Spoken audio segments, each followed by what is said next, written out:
San Quentin got some big steel doors, tall as this thing here, like 50. And when they open the doors, you hear, ah! I'm just too scared to die. Okay. I'm not a Bravo killer. Right. But I don't want to die. It's easy to say out your mouth, I'll you. Right. But the act, do you think I'll just stab you and you'll let me? You're going to fight for your life, homie.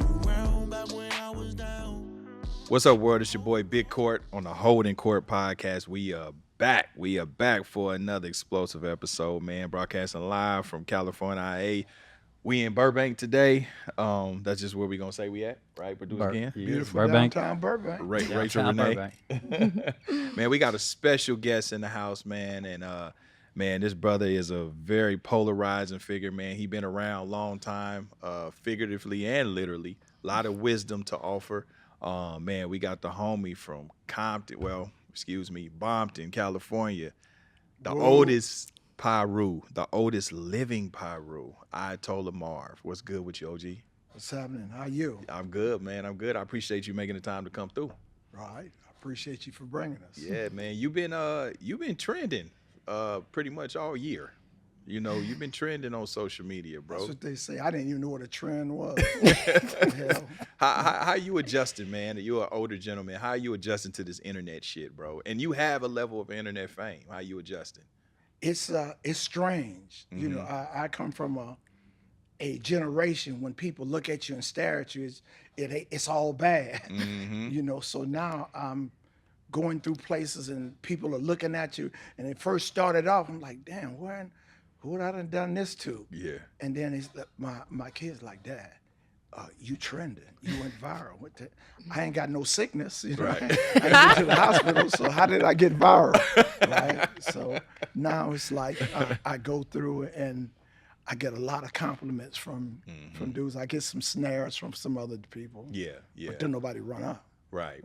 Not even at this age. They can see the genius. Huh? Yeah. So it's an adjustment.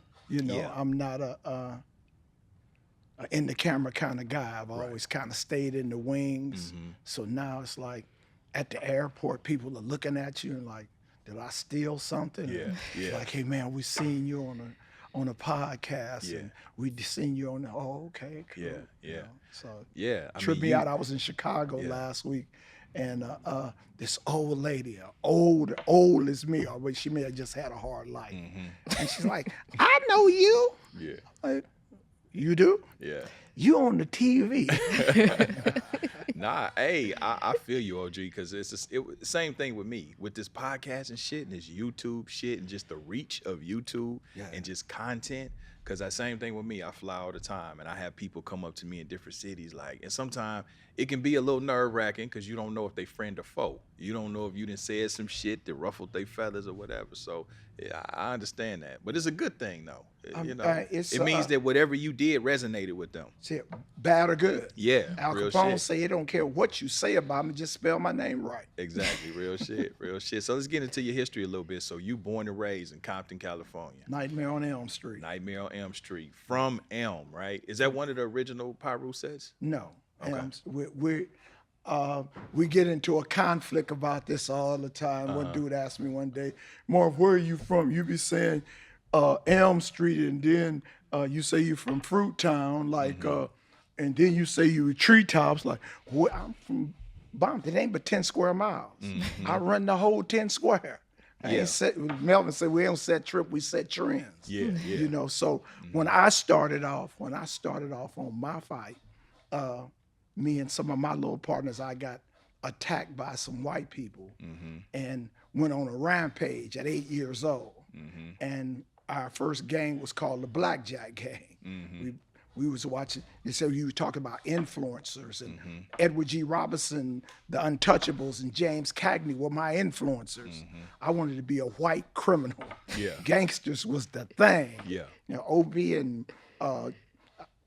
the rest of them, my three sons, and you know, that wasn't what I was. I loved them dudes going by shooting, and then the Camel Soup commercial came on. I didn't know that part in real life. It's no commercial. After a dead body, it's a consequences. But in immature minds, I admired these dudes. You know what I'm saying? So this is the era I grew up in. I mean, my people were from the South. We just discussed Mississippi, Alabama, Louisiana, and they came out here for the green grass and found the nightmare here. The cracker that they thought they ran from, they ran right into when they got to Southern California. Right. And so a lot of blacks, they left to live better, but they found another type of psychological depression. And they were still scared to death of white people. So they took it out on their families. They beat their wives, they beat their kids, but they worked every day. Right. They worked for massa, but their kids, they disrespect. They still was hung up on what happened in Texas and what happened in Mississippi. And they were broken. I had a man live next door to me by the name of Leroy Cabey, Mr. Jackson. He worked for Alcor for 30 years. And every Friday night, every 3 years, he'd buy a Buick Electra 225. A deuce and a quarter. He had to have a deuce and a quarter. Yeah. And he worked hard. And Friday, hey, Marv, come go to the store with me. We'd go to the store, he'd get some Jack Daniels Red Label, play I Lost My Thrill on Blueberry Hill, and sit out and tell me about Lyons and Farm and the bloody Fifth Ward. And how he had to, Houston, Texas, how he had to leave Texas and come to California and bring his family. And I'd sneak out, he'd brought me a bubble up and some crackers and stuff. By 11 o'clock, I'd be tired, he'd still be drinking about the fourth shot at the liquor store. By 12 o'clock, he was calling his wife, Ruth, come get me, baby. Come get me, help me. She'd come out and get him. You black bear, I hate you. KB, get out of the car. So one of the neighbors would call the police officer at the time, white boys, was Mr. Johnson. They come in, KB, get your ass in that house and don't you be bothering. Yeah, sir. But the gangsters, they didn't care who you was. If they said F you, he said it to the police too. Right. So the gangsters showed me they wasn't broken men. They was out here hustling, and it was this one dude named Blue. We used to have where the front hood is now. It was called the front because all Wilmington from from Stockwell down to Imperial, they were all after hours and juke joints. And Friday night, all the prostitutes and the gamblers, that was the front. And all the gangsters, and we had this one police out of Newton Street, a big old white boy called Cigar. And he had a little short cigar. He's about 6. He looked like he was 1,000 feet tall when I was a kid, right? And he would challenge, if he went to arrest you, if you would fight him, he wouldn't take you to jail. Right. Take off his belt, let's get him up. Right? Community policing. So, man, he rolled through. He was a terror. Yeah. You know, and they had another black one named Machine Gun Kelly out of Newton Street, right? So one night, this dude, Blue, little black dude, red ass eyes, stayed sharp. One night he was out, we used to ride our bicycle. We hated him because he would never let us come on the front, on this side of the street, to get y'all little asses across the street, right? Bet not catch you over here. Fuck Blue. We didn't say it too loud. Right? So one night he was out here beating up this lady, just whooping her up. And so Cigar him rolled up. And he said, hey boy, leave that woman alone. Blue turned around and said, fuck you, cracker. Cigar jumped out the car, but I seen it as I got grown, that white man seen death in that man's eyes. And he said, man, you oughtn't to do her like that. She said, white man, mind your business. And that's the first time I ever seen Cigar get back in his car and roll on. And I said, I want to be just like that when I grow up. Right, that's that influence. You know what I'm saying? That's that influence. Yeah. And so I always wanted, I don't do anything to other blacks because I don't know who your people is. Right. I can be doing something and find out, oh, wait a minute, you shot so-and-so? But if a white man come up on, I ain't got no white friends. And all of them is enemies. So speaking of white, so Compton, back in your day, was mostly white. Yeah, the spook hunters, the Minutemen, and that was part of my vengeance. At night, they would shoot BB guns, and they had the Victory Park was where the pole patties lived. And our parents came, my father came from Mississippi, bought a house, and, so they felt some kind of way. Yeah. But these uppity niggas moving out here, right? So they would, take vengeance out on throws. Let's say my first encounter, I'll never forget it, 1957 Ford Crown Victoria. And we were coming from Cressy Park, what they call Gonzales Park now. Rosecrans was a 2-lane street with dirt roads. And these 4 white boys rolled up to me. It'd be about 17, 18 years, grown men. I'm like 8. So they rolled up and asked us, man, where's so-and-so on Wilmington? I went to my brother, man, don't go up on this car. I walked up on the car and they threw rotten eggs and tomatoes on me. Damn. And laughed about it. It was funny as hell. You said you were a white boy. Yeah, these is what, had the Lucky, I never wanted to smoke cigarettes. They had Lucky Strikes rolled up on their T-shirts, right? And the little army haircuts. And it was the funniest thing in the world. And I'm going home crying like, why would somebody do this to me? Yeah. You know what I'm saying? My mother like, don't you ever walk up on no car with no white people. Right. And I'm like, okay, I got something for their ass now. Yeah. You know what I'm saying? Yeah. So me and my little crew, we start, and in Compton, all of the mailboxes are in the door, right? So my mother go to sleep, everybody go, me and my partners would get out to bed, go to your house, stick the water hose in the mailbox and turn it on. They wake up in the morning, they furniture is floating. Wow. We see them sweeping water. Wow. So let me ask you this. So with the inception of the Black Gang, same thing I asked OG. So Piru, that started with Puddin' and on Piru Street, correct? Yes. Yeah. So Before- were you around? Before that, we, like I say, my neighborhood was treetops. Okay. All our streets are named after trees. The trees. Yep. Elm Street, Cedar Street, Spruce Street, Brazil Street, Shout out to Palmer DJ Street. Quick. Now, that's on another side. They're another fruit town now. Okay. Now my brother there made it Cedar Block. So the Cedar Block, but to the canal, to Central, we was all treetops. From Rosecrans, where Palmer Block is, we was all treetops. And we fought against dudes from Enterprise. So treetops, and then it was just swamps. So treetops started before Piru? Yes. Oh wow, I didn't know 1959. that. Oh shit, I didn't know that. That's history. Now you know. Okay.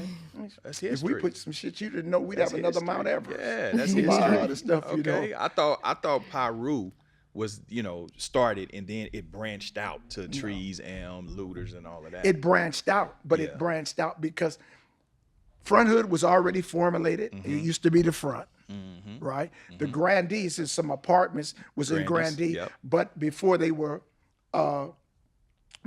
Nutty Blocks. Nutty Blocks didn't come out till 78, 79. But before that, they were Boot Hill.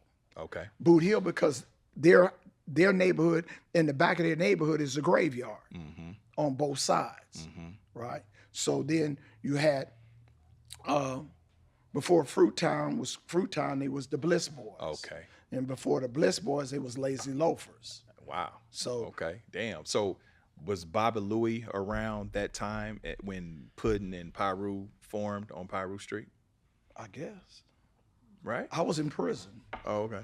Yeah, I was doing something else. Oh, okay. I had another mission. Okay, so Treetop. So when you get out of prison, then you start with the Piru. Well, see, I didn't get jumped in a gang. If you ever hit me, we enemies. We don't be friends. Yeah. Because I look at it like this. If I beat you, you shouldn't like it. And if you whoop me, I ain't gonna like it. Right. So we can never be friends. Okay. You know what I'm saying? Yeah. All of my homies, when we get mad at each other, we keep the crime rate up. Or go do something to somebody else. Now you thought we shut down a penitentiary. Call me a bitch ass nigga. I'm locking it down. I'm gonna kill 2 people and have y'all eating sack lunches for the next month. Well, why did you do that? You know what you just said about me? Yeah. This is what we talk about. This is the unity, the love of the gang. When you rely on each other to oppose. Beating up each other don't mean shit. That don't mean you're gonna fight the enemy, huh? So I guess what I'm trying to establish is the Piru history, because I know you are the oldest living Piru. But I'm not the founder. Right. You know what I'm saying? So the founder is Pudding and I guess Baba Louie, whoever from the Piru. Tam, you got Lorenzo, I got Tam, you got Lil Vince, you got Ralph Carter. Piru Street is a big street. Right. And everybody over there, every family had about maybe 4 or 5 boys in their family. So there was a gang among themselves. Yeah. The Bowen family is the originals. Yeah. They was bank robbers. Okay. Mickey Blue, the first word of Piru Boys, 1963. Mickey Bowen and Clarence Grandy and Lonnie Hall had robbed banks. We were playing football over there, and white people came over looking for them and asked us, you know them? No, we don't know who they are. And they the Piru Boys. Yeah. So that's how it started. Every Bowen robbed a bank. Right. I got you. Mickey Bowen, Terry Bowen, and Jerry Nelson hit the first armored car in 1968, $180,000, the most money anybody ever got in California at that time. Okay. Compton has always been about getting money. Got you. So at what point? So you say you got street poison pretty early.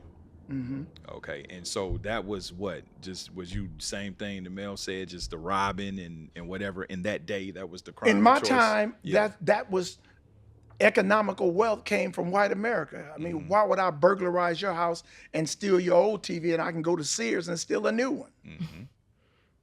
You know, so that's just plain old logic. You know, so why steal your car? And it may have the rods knocking, and I can go to Carmel Chevrolet and steal a brand new Monza. Right. You know what I'm saying? He ain't gonna miss it. Say the rods. It's a write-off. You feel what I'm saying? Yeah. So we didn't look at stuff like that. You know, we've seen a bigger picture from watching James Cagney. And we went from. I remember the first time. I used to steal cars, front ends for Cadillacs, and 300 boats. Kid? Huh? The 90s kid? You talking about the 90s kid, the front of the Cadillac? Or you talking about before that? We talking about the 60s. Oh, shit. Yeah, I'm front end, 46, I had a lack and I was looking for the 90s kid. Okay, that's the kid, the bumper kit. Yeah, the bumper kit. The bumper kit. Before the bumper kit. We had bumper kits in, but we still front ends. Okay. And 300 boats, breaking your finger down, stealing cars. So one of my girl out of my neighborhood, Deborah was like 14, right? And so she just got out of juvenile hall, and we riding.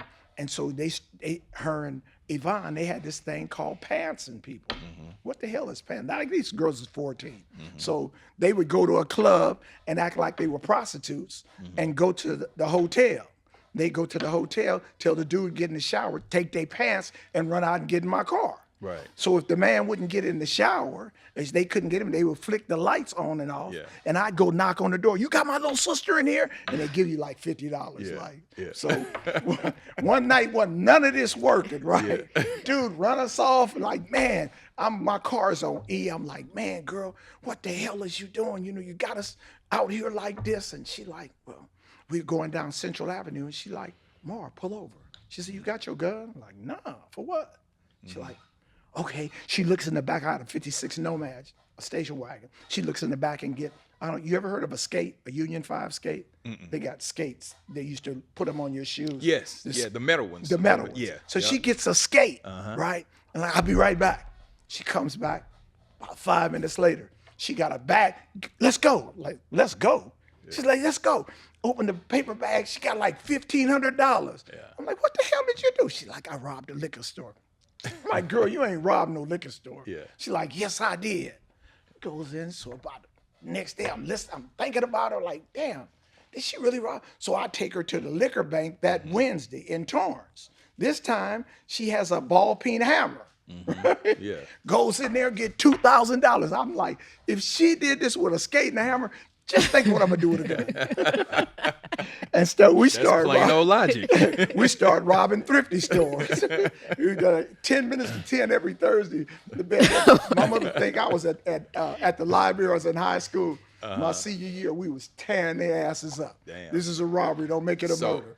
So was that what eventually at some point landed you in prison? Oh yeah, because every year, all the good days, you get that one bad day. Yeah. So when did you first get your first lick? 1968. That was your first time going to prison? Yeah. Damn. What prison did you go to? I went to Youth Authority. We got into a robbery murder. Three people died, and we hit 15 thrifty stores, $4,000. Out of this, we got $1.38. I had more money on me than we got out of the robbery. Damn.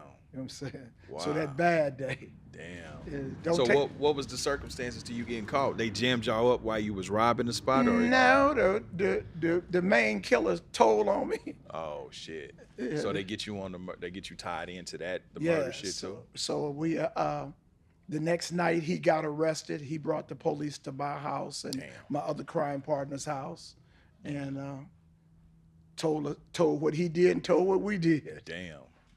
Thank you, good rotten ass BC. Wow, he's still living? Rest in hell. Okay. Okay. So that's 68. How old are you in 68? 17. Damn. So what sentence, what they hit you with? I had 6 months to life. I went to youth authority. Okay. I did 4 years in youth authority. Was going home in 28 days. Got involved in a riot. A guy died, and I went from youth authority to San Quentin. Damn. What they hit you with for San Quentin? Life sentence. A life sentence.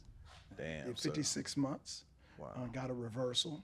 Okay. Thanks to one of the prison lawyers in prison. Yeah. So let me ask you. So during the incident, so it was a riot. So of course, I guess it's knife play, and somebody got the bad end of it. What kicked that off? What precipitated that? Another rat ass nigga. Damn.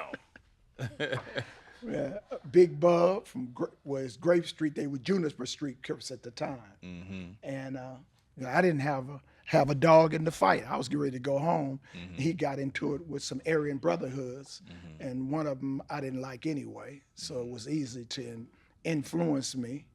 And they went up there fighting. I went up there for another purpose, and so he turned state evidence on me. Damn. So you was obviously with the shit when you hit the yard. You know, like you say, you went up there with something else on your mind. Outside of that incident, what was some of the shit that you witnessed in there? Your first time going to the big house. The big house was the big house was the worst house. I mean, you'll never. The word San Quentin. You know, Jesse James was in San Quentin. Yeah. And they told me when I went to Tracy, like, man, you're not old enough to. They're not gonna send you to San Quentin. They're probably gonna send you to Soledad or Tracy or probably to Tehachapi. And no, you ain't even got to worry about it, youngster. You ain't going. Man, this thing called Roverboard. And they come every month and looked at it and they, hey Marv, you up for transfer? I'm like, yeah. And all I see is SQ. What the hell is SQ? They like, San Quentin. I'm like, oh no. Yeah. What the hell is that? I'm like, nah, I'm like crying for my mama. You know, all this gangster shit leaves. See, that's real shit. We be talking that shit, That's but when real it come shit. down to it, you forget about the lonely nights that you sit up Fucking right. and you worried and because like I say, this don't stop. That's not to cut you off, OG. That's crazy that you said that, because you are probably the only person outside of myself that admitted that. Because when I went to juvenile, same thing, right? I was in juvenile, and when that fucking judge told me, I'm thinking I'm going home. That nigga said, "Oh hell no, you can take home out of your repertoire. You are not leaving." Right. And he was like, "You're a threat to public safety. I wouldn't feel comfortable letting you out." Right. Now, like you said, in front of everybody, I'm like, nigga, whatever. Nigga, I went back to that fucking cell, that door shut. I sat on that bed. Nigga, tear trickled down my face. I was thinking to myself, I'm not an animal. You know what I mean? I'm not an animal. But I had to walk it. I had to do what it was, because I was pushing that line, and that's what it was. But that's the thing about it. We glorify it, but we should never forget it. I've been home 26 years, and what keeps me home is I stay in that cell. I did 22 months in the hole one time. You dig what I'm saying? And all of that, I had a nervous breakdown and brought myself back, so I'm way crazy. Yeah. You know what I'm saying? Yeah. So it's the living situation in a cage is altogether different. I told you the inception. It ain't but two things in the jungle: predator and prey. And if you're not the predator, you're the prey. Right. In San Quentin, in 1973, in Compton, California, they had 20 dead bodies. All of them wasn't killed in Compton, but they found them there. And they called it murder capital of the world. In San Quentin in 1973, we had 189 stabbings and 12 killings in a year, and nobody had a gun. Murder capital of the world. Right. That's It was some perspective. people that were so scared, they'd ask you to get them bread. Can you just give me some bread from the chow hall? Because they were scared to die. Yeah. You dig what I'm saying? Yeah. So when you walked in San Quentin, I mean, I'm assuming you was I probably shook in San Quentin. I didn't really walk. Even I was though, kinda like, but even though you coming off a body though, so obviously you can defend yourself and you have the disposition to get down. not actually. I'm just too scared to die. Okay. I'm not a Bravo killer, Right. but I don't want to die. No, but no. But see, it's a different. That kind of contradicts what you said. No, though. see, 'Cause it's you some said- people. It's some people that tell you it's easy to say out your mouth, "I'll kill you," Right. but the act, do you think I'll just stab you and you'll let me? You're gonna fight for your life, homie. So it takes a certain mentality, and when you do that, believe you me, your life changes. For sure. God takes something from you. sure. You ain't the same person is true. that you was before. Yeah. And it's all, I mean, kids like me. They see the good in me. Most people, man, you got to snarl. I don't even see the snarl. But one killer recognizes another one. For sure. You feel what I'm saying? Absolutely. So I was bred to be a survivor. I'm generally a coward, but I'm too scared to let you know it. We're going to take this to the end. Deep. That's deep. You feel what I'm saying? Deep. Yeah. So I'm not going to initiate shit. Yeah. Yosemite Sam said he going to put a bag on me.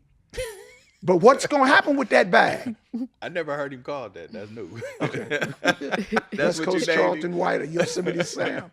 Jump up and down hollering. That's hilarious. You know, Yeah. so it's just, when I got, like I'm saying, when I got there, Yeah. driving there in that bus, I had my head down. I did not want to go. And everybody told me, no, youngster, let me tell you, when you get there, they go, San Quentin got some big steel doors, tall as this thing here, like 50. And when they open the doors, you hear, what the hell is this? They don't have hot and cold running water. They only have cold water. Damn. was How long was you in San Quentin? 52 months. Okay. And so once you got paroled there, you came back to Compton. Of course, come back to the scene of the crime. Yeah. And so was that your last time? No, hell no. Oh, okay. That was a good time. Okay. I So- didn't get the lesson. What the hell? I'm socially Hey, I ain't retarded. gonna lie. I love your transparency. He like 100 with it. He like, fuck no, nigga, I'm scared. And I kept fucking up. Yeah. And I No, kept that's a fucking up. social retard. Huh? What the hell are you doing? So what would you, so the next time, what would you go back for? Then once I grew up, Mm-hmm. the element of murder was not an option. Now I'm selling dope. Oh, okay. Yeah, You know what I'm saying? yeah. Do what all gangsters Yeah, do. yeah. You know, that's what Yosemite Sam say, oh, he ain't no gangster. He a D-boy. Every gang member's a D-boy. Right. Ain't nobody going out killing. And you was probably getting down and doing the mandatory minimums during the 80s, 90s, that shit. Man, it's the 70s, bro. Damn, 70s. Man, I was selling, when I getting busted for cocaine was 6 months in jail or $1,500 fine. They didn't even know what PCP was at the time. I elaborated Texas and all the other states on angel dust. You taught him what that yeah. I kept the crime rate show. high as a giraffe's. Kept that show going. Yes, sir. I hated that wet shit. Y'all, man, it's funny that LA niggas brought that shit to Kansas City. I remember that. I remember watching a lot of LA niggas, just like Ice Cube said with Summer Vacation. It happened just like that. Like, you know, you start seeing because Crips colonized my neighborhood, 60s and some East Coast. There was a couple brims too that was out south. But yeah, I remember when that wet hit the city, that shit stink. That shit would give me a headache every time a nigga start burning that shit. But it was a true serum. It put blacks right on top.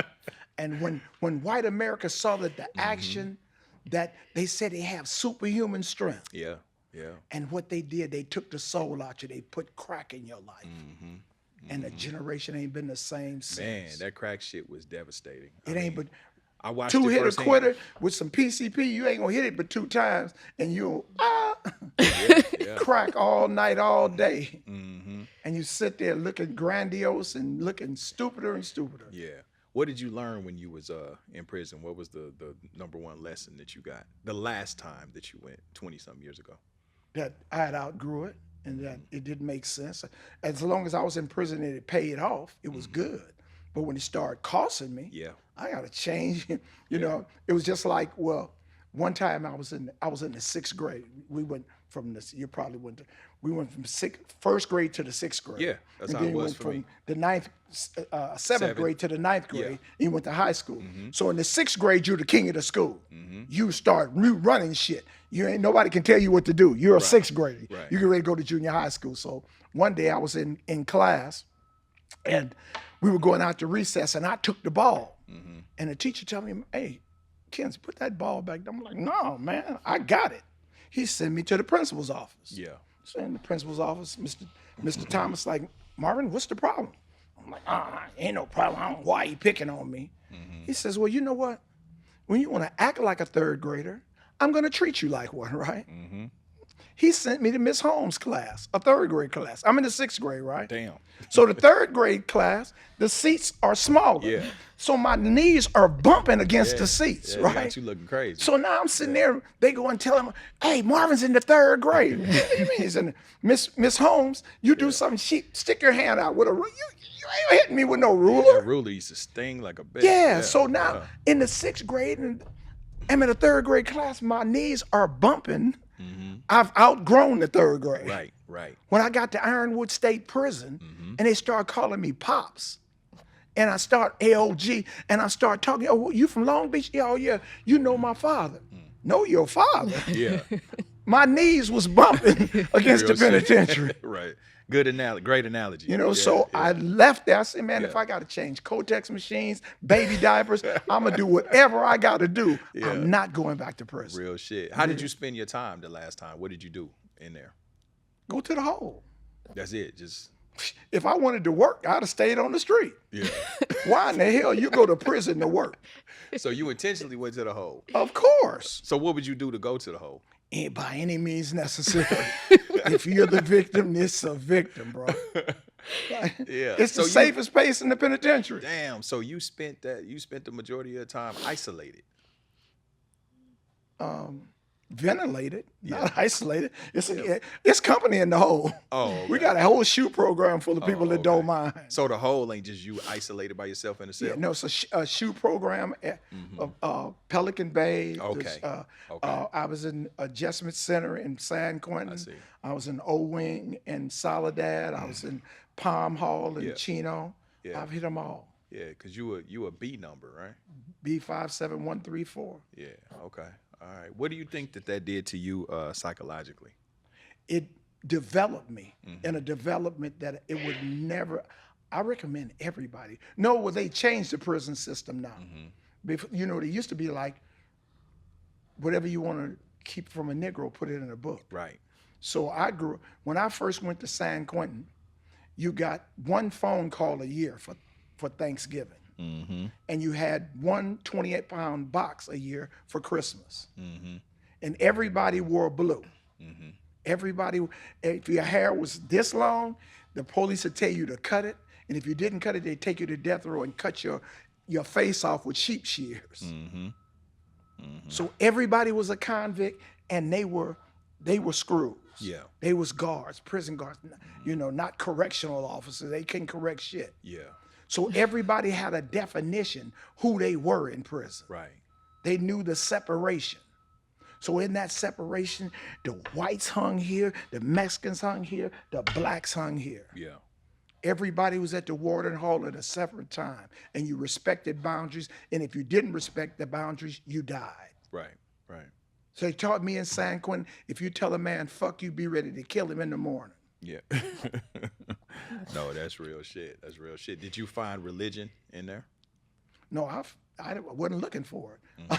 I'd been had religion. I grew up in Catholicism. Okay. My mother was Catholic. Okay. What do you subscribe to now? The Nation of Islam. Okay. I got in the Nation in 1964 after my father died. It was the next most powerful group that I had seen. I grew up in Catholicism, and they said my name is Marvin Martin Kinsey. Saint Martin de Porres was the first black saint, and he got his sainthood in 1959. So a nigga since heaven been built wasn't a saint till 59. It's some kind of cloud on that story, huh? So in religion and Christianity, it's always been a void with blacks. You look at a white Jesus, a white Mary, ain't nobody represent you. And I heard a man tell me that Allah is God. He's a black man. It all started from black. Like, what? Ain't nobody told me that before. He said, ain't you tired of this peck of wood on your neck? I didn't even know he was on my neck. Damn, what? Yeah. He said, the white man is the devil. I said, you know what? That kind of makes sense. I didn't know in them words, but that makes sense. All this hell I'm catching from them. He said, you are white. You're a God. And I went to the miles that Sunday. That Wednesday, I was in East Lake Juvenile Hall. From Compton, when you go to East Lake, and when I grew up, we were treetops. It was the Slausons, the rebel rousers, the businessmen. Those were all LA gangs, the gladiators. They all went to East Lake Juvenile Hall. So when we got there, we had to fight until we got to Las Petrinas and Downey. Right. So I was there every week. Yeah. Getting beat up or beaten up. Yeah. So the counselor's like, this one white guy, Mr. Oh, here come Kinsey and his man, because I'm going to do something every week. Yeah. You know what I'm saying? Yeah. And I came in there and I went to R&R that Friday. Never forget it. 1964. And he says, oh, man, let's get the box ready. Here comes Kinsey. I said, I know you're going to do that. The white man is the devil. He said, wait a minute. We're all the same? I said, what? I said, no, the black man is God. You the devil. You understand me? You had your foot on black people's neck. He gave me some milk and cookies and made me a runner. I didn't have to. I'm like, damn, this is a little bit of truth. I need to go back and hear some more of this. You know what I'm saying? So it started nourishing me. Right, right. And I went through it. Then I came to the essence of the revolution and the Black Panthers and Kawahita. And the nation was good, but they didn't, covertly, it was some savage stuff being done. But on the surface, we did, we call it economical jihad. Right, right. So, but then when I got in youth authority, the Black Panthers, the US organization, I started the first miles in 1969 in Ontario, YTS. Okay. And then after I caught this case, it was me against whites. So, it wasn't prevalent. So when I got to San Quentin, all of my homeboys were BGF, the Black Guerrilla family. Right. So I fell in line. Right. So I became family and kept the crime rate up right there. Yeah. Doc Holliday from the BGF gave me my name, Ayatollah, in 1979. Wow. Me, him, Tookie, Jan Brewer, we were all in 1750 in high power in the county jail, and I kept the crime rate up in Houston, Texas. About time the Ayatollah had taken the $40 billion from America. Yeah. And Doc said, man, you is the Ayatollah. Yeah. And the name just stuck. So you spent some time in Texas? Oh, yeah. Oh, okay. In Houston? In Houston. Oh, okay. Yeah. Okay. Lions and Farmer, Tidwell. Yeah. So you was down there, was you down there doing your thing about the same time that Jay Prince was on the street? No, Jay Prince was a boy at that. He's after you. I got my first arrest in Houston, Texas was 1977. Okay. Then 1978, I had another arrest. You ever heard of a man called T. Cullen Davis? T. Cullen Davis is an oil billionaire.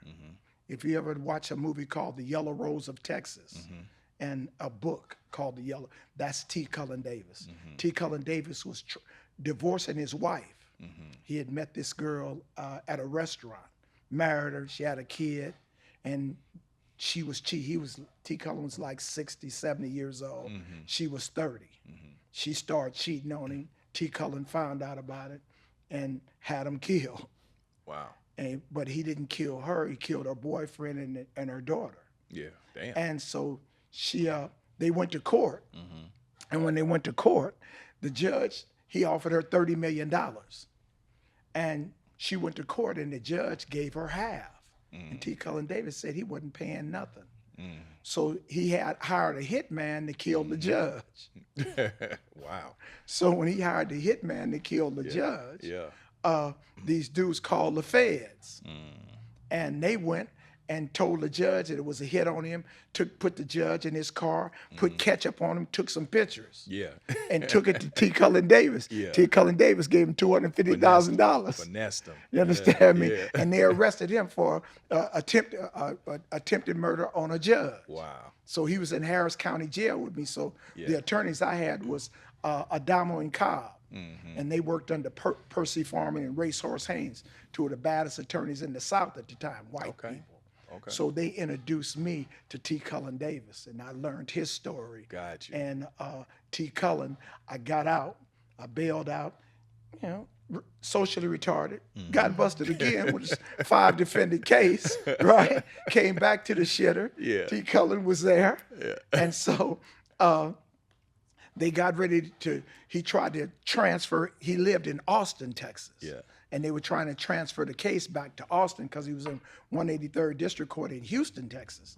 So they told him that they were transferring the case to Austin. So they asked for a bail, and they gave him a $50 million bail. Damn. And he got a cash bail. So the judge says anybody that'll let a man go that threatened to kill a judge, I'll retire off the bench. And T. Cullen was a good old boy, so they told him, you got to go and retire. T. Cullen went to Austin, Texas. So that's why I was saying earlier, the difference between prejudice and racism. They have a code. A white man don't like you in Texas, stay out his way. They made the Houston Galleria. They didn't want whites to go, so they made Shepherd's Mall for them. You know what I'm saying? Post River Oaks, Muhammad Ali tried to buy a house in Post River Oaks, and he paid like $772,072, 73. And they gave him $3 million, don't buy the house. Damn. You know what I'm saying? Damn. Yeah, that's deep. Because wasn't no blacks living, and so they made Bel Air for the blacks. Right. You know. Right. So when you got out that last time, is that where you pivoted and you made the change to want to, do positive shit and work in the community and kind of change? Oh, okay. Why would I do that? I kept you. The hell? I love his sincerity. OG like, nigga, I just figured this shit out. Okay. I mean, I've been doing positive. I mean, for my hood, for Compton, but what makes a ghetto. In 1969, it was called white flight. White people took the economics out of the first black mayor was 1970. Compton, California was the first black-run city west of the Mississippis in 1970. But they took Newberry's and Sears, and they took them out and left us with a shell. So they strive for a couple of years, but no economical value because ain't nobody dealing with blacks. Macy's ain't coming to blacks. That's the systemic. Nordstrom's not coming to blacks. That's the systematic shit. You know what I'm saying? So now our city became deprived. So in 76, the bicentennial year, blacks were our city was blooming. And blacks were doing things, So we was keeping the crime rate all over but in 1971, when I was in YA, I started the first youth council in the city of Compton. I got kids out of Centennial, Compton, and Dominguez. And if you want to be a gangster, let me show you what gangsters really do. And I put them with the city manager. I put them with the mayor. Show how they stealing out of Compton. Right? So my youth council members was Paul Richardson, who was the mayor of Linwood. He was the city manager of Compton. Lawrence Adams was the city manager of Compton. Omar Bradley, Walter Tucker was all mayors. So we've been putting blacks together. And 1992 in the Rodney King, I had Garth Brooks donated $1 million to Compton to rebuild Compton.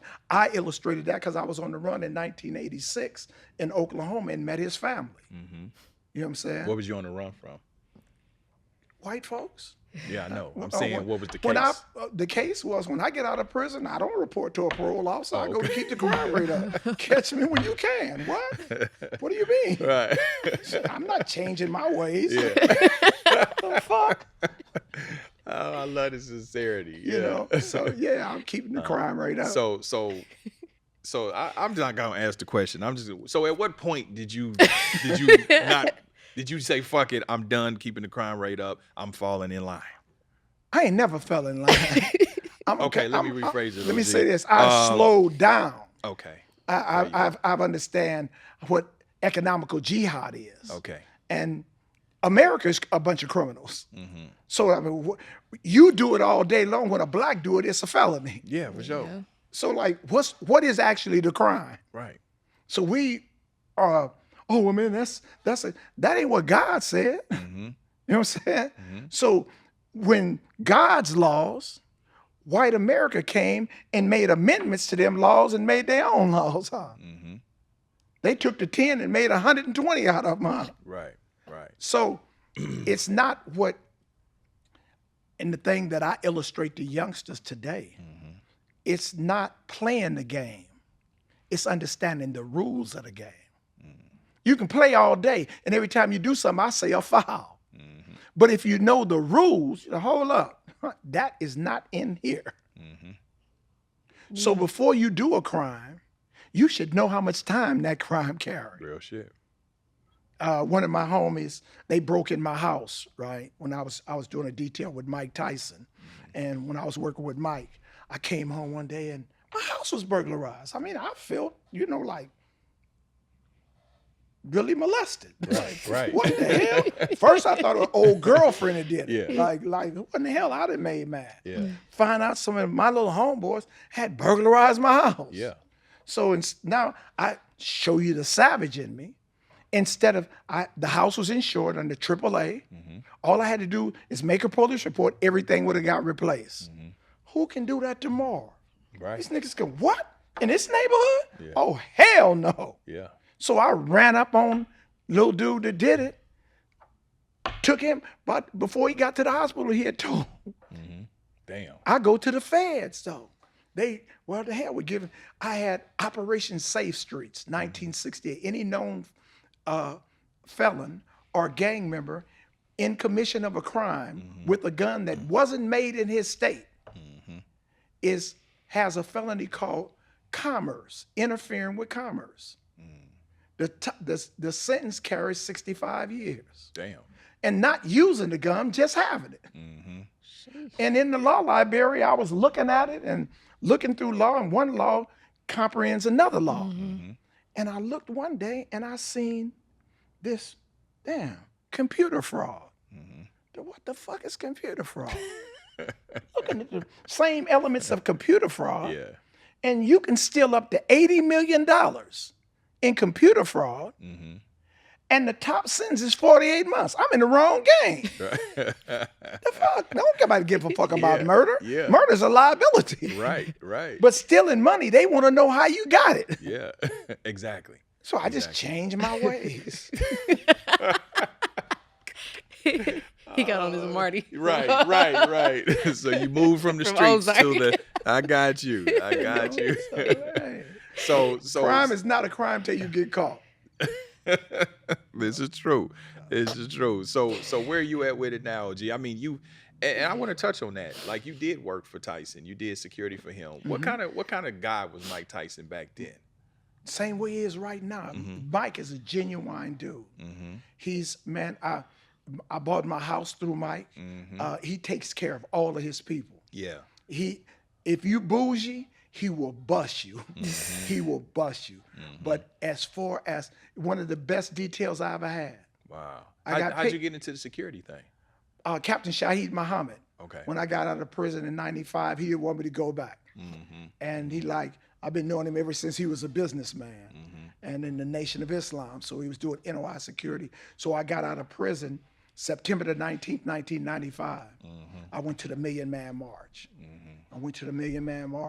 But I told you, when I got out of prison, I was determined.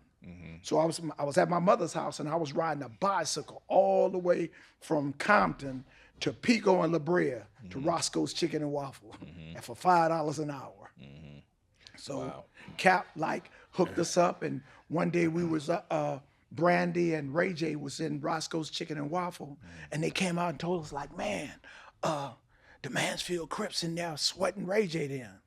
And we went in there and got to fighting with just 5 of us, 60 of these dudes. We fighting all the way out to Pico. Yep. And so damn, it's a standoff. Everybody got guns. Man, what y'all got to do with this? Hey, this is our job for $5. So a brother named Hakeem, man, bruh, y'all know Shaheed? I said, man, you want to really make some money? Yeah. I said, as long as it ain't no felony. Right. He said, well, man, look, call me tomorrow, and I'll put you to work. Yeah. And I'm like, hell. I did my first real security job. I did Set It Off with Queen Latifah them, and I was making $18 an hour. Oh, okay, nice. Then I did Rosewood. Yeah. Then I did Eraser with Arnold Schwarzenegger. Yeah. Then I did when Pac did with Tim Roth. What was that? Gridlock. Gridlock. Yeah. Did Gridlock, and when I did Gridlock after I left, when Suge Reggie Wright brought on his own security team, we backed off of it, and then I went to work with Mike. Okay. And went to the Feds, got out of the Feds in a year. Then I worked with Barry Hankerson and Black Ground Records. Yep. Then I worked for Warner Brothers Music Group. Oh, nice. Then I left there and did Bobby Brown and Whitney Houston. Yeah. Have you actually had to get down bodyguard and security, doing security for these celebrities? Hell no. Why? Why would I do that? Yeah. No, I'm saying if a situation most people that clown are got something to do. Mike can beat us all up. So this is true. It's just he gonna bail me out. Yeah. You know what I'm saying? Yeah. So it's people that we didn't have to take down. Yeah. It was amazing when I was doing Eraser with Arnold Schwarzenegger. When you go to the set, you couldn't call him Arnold. Everybody had to call him Mr. Schwarzenegger, right? Yeah. So when I got on the detail with Mike, when white people would come up and be like, hey, Mike, did you go to school with him? Yeah. That's Mr. Tyson. Right. And do the same thing to us. Yeah. First name basis because you're not allowed to do it on the sets with white folks. Right. You couldn't do it with Sylvester Stallone. You couldn't do any of that stuff around there. Yeah, I bet you had some crazy times or seen some crazy times with Bobby Brown and Whitney. Oh man, yeah. Yeah. You still kick it with Bobby? We haven't been in contact with, working is working. Yeah. We ain't friends. Okay. I mean, me and him are friends. Yeah. Because, he's an Aquarian, I'm an Aquarian. We space cadets. You dig what I'm saying? So B. Brown, he 100 with it, you know what I'm saying? So I don't go, like I said, a guy told me in San Quentin, Joe Louis Sturgis out of New Orleans said, man, you know what, Marv? He said, man, I was looking in the almanac the other day, and I seen that Compton ain't but 10 square miles. At that time, I didn't know it was 10 square miles. Yeah. He said, man, it's 250 y'all in here for murder. I thought Compton was big as China. No, that's real shit. He said, damn. And he said, y'all getting out and going right back? Yeah. And his words were, you going to eat where you shit at. Right. He said, when I get out, I'm going back to New Orleans. So I'm like, so then when I got out, I started keeping the crime rate up in their states. Why do it in mine? So let me ask you. So now, like we said, you have the internet infamy. The situation with you is as you tagged him, Yosemite Sam. Have y'all been able to squash that yet? Has that been resolved? I ain't dead. It's not resolved until something come to a head. Okay. But I see right now, I ain't been taking no podcast. Because you never know what a person to do. Young boy, PMB, he got caught, they just asked me on a podcast the other day about what I feel about checking in. Yeah. Everybody checks in. Yeah. I can't go, I've been to Kansas City, I'm in Kansas City, Missouri,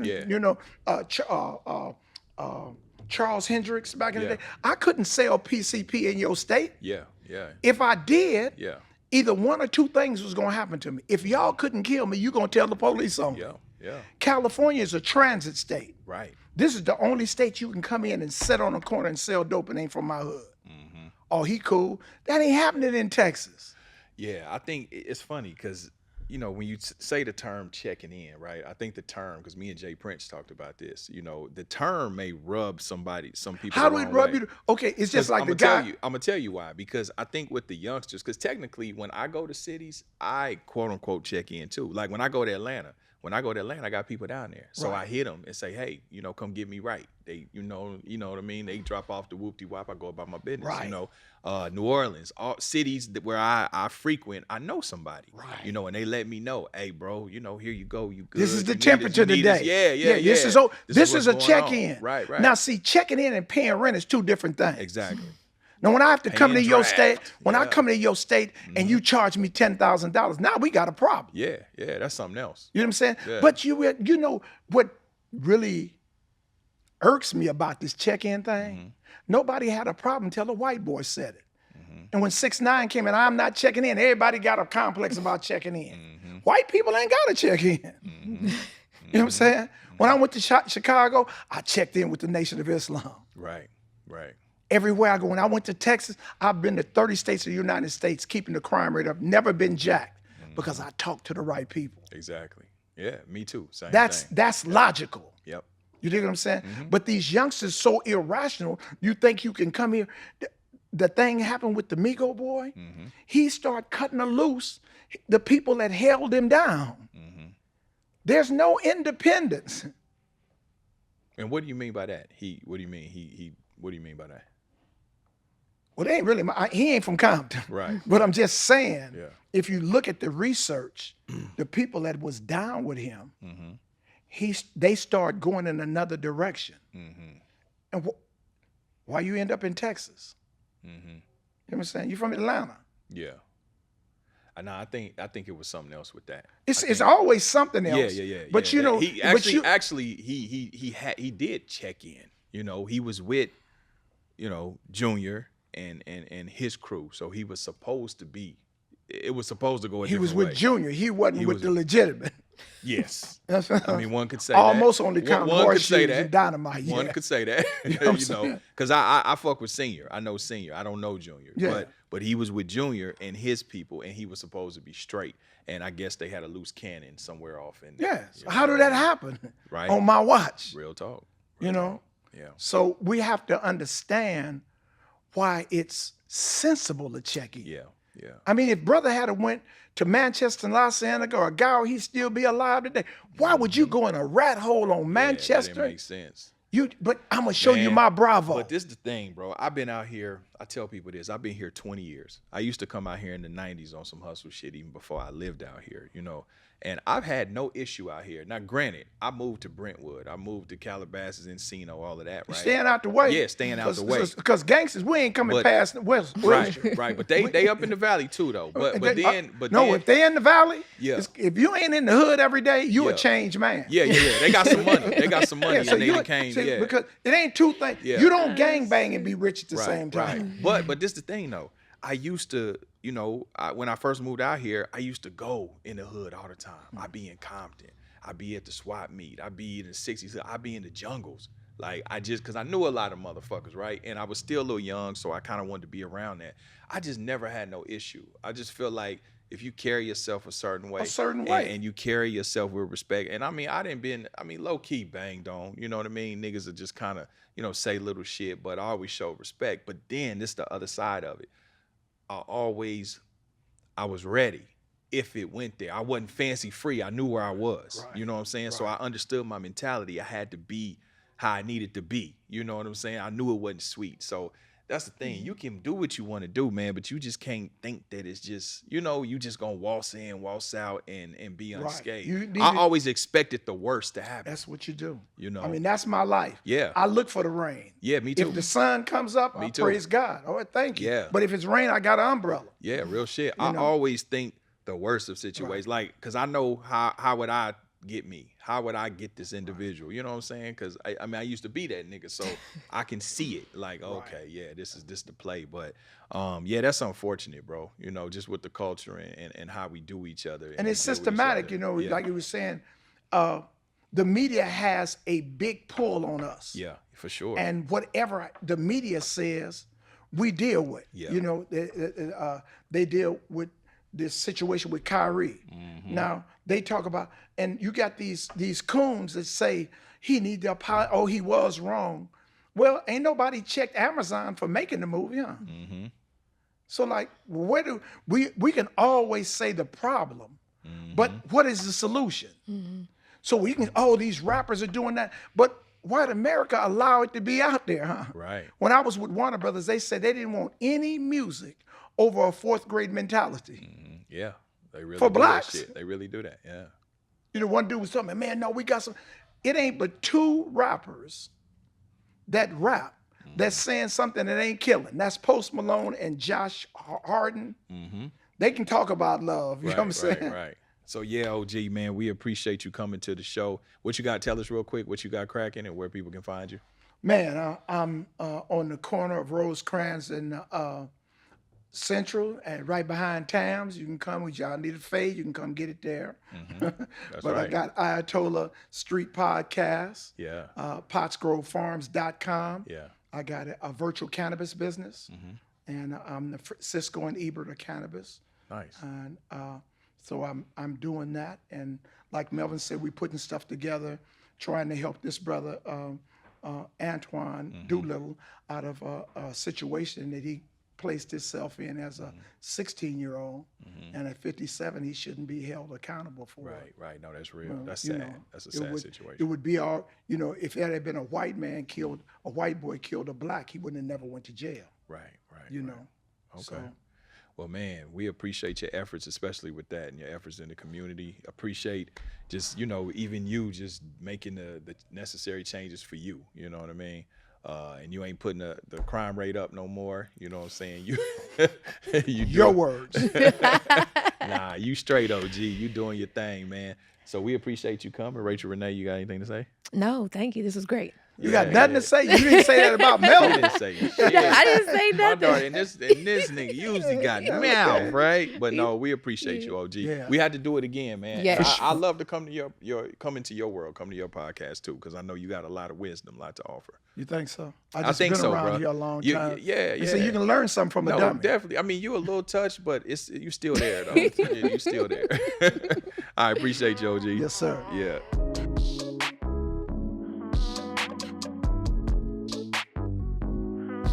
I'm holding court, it's standing trial. Why ain't I see you round back when I was down? Karma's on the way. What goes around comes around. Karma's on the way.